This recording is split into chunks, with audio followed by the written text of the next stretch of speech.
और की कहे छथि दैची आके हम हकार अभियो दैची आके हम हकार हे अभियो से दूर बिहार लोगे आई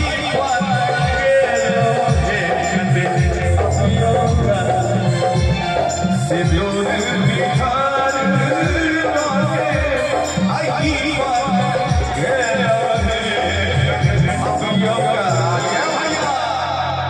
नहीं अपने सब काली मैया के बजेबे एने में काली मैया के नाम है राक्षसों से लेकिन समुद्र से भय एक बार मस्ती के साथ वहां ठाड़ करियो भगवती के नाम पर भैया आकांक्षा वाला हो अपने सब हमार मेरा बहन से हो पैसा छथिन भगवती दरबार में बैसल छै लाज करे के शर्म करे के कोनो बात नहीं छै सबसे पैघ मैया जे छथिन से सामने में बैसल छथिन दोनों हाथ ठाड़ करियो मस्ती के साथ हम बजा के बोला करबे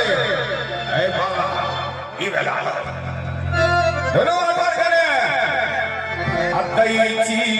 आहा के हम हकार हे तुयो काली दैची आहा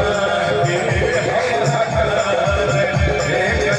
अभियो काली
कौन भाव से भर हे ये चरण धोयब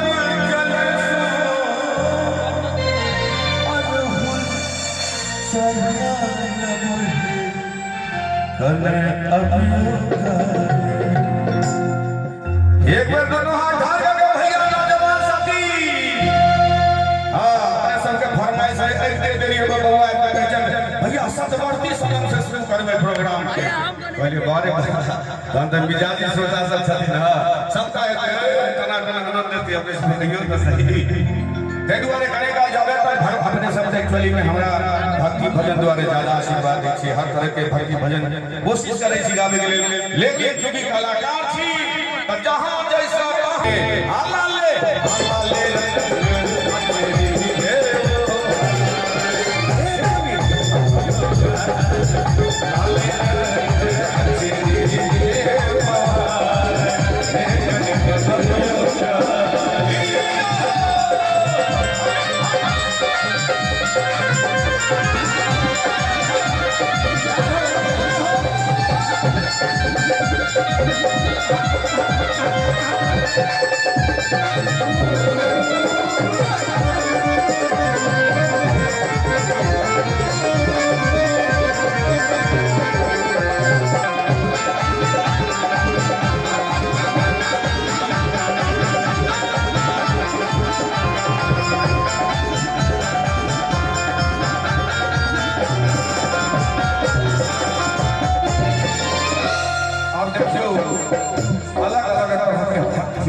भगवती से करी छवि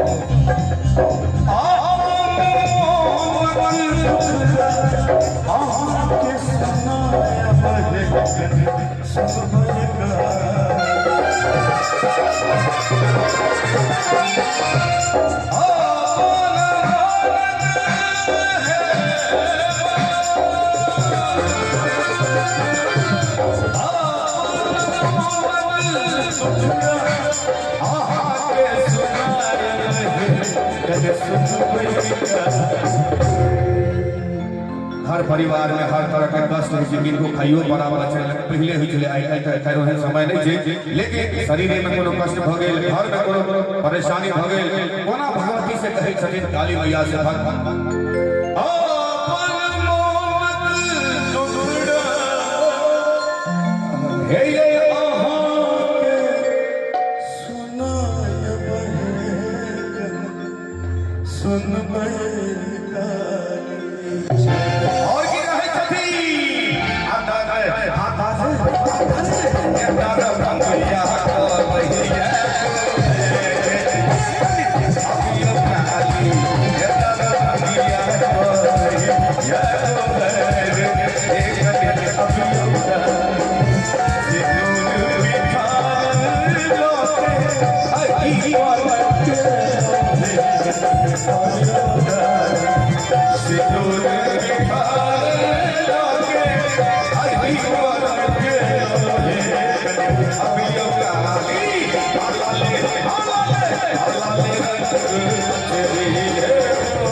Hallelujah.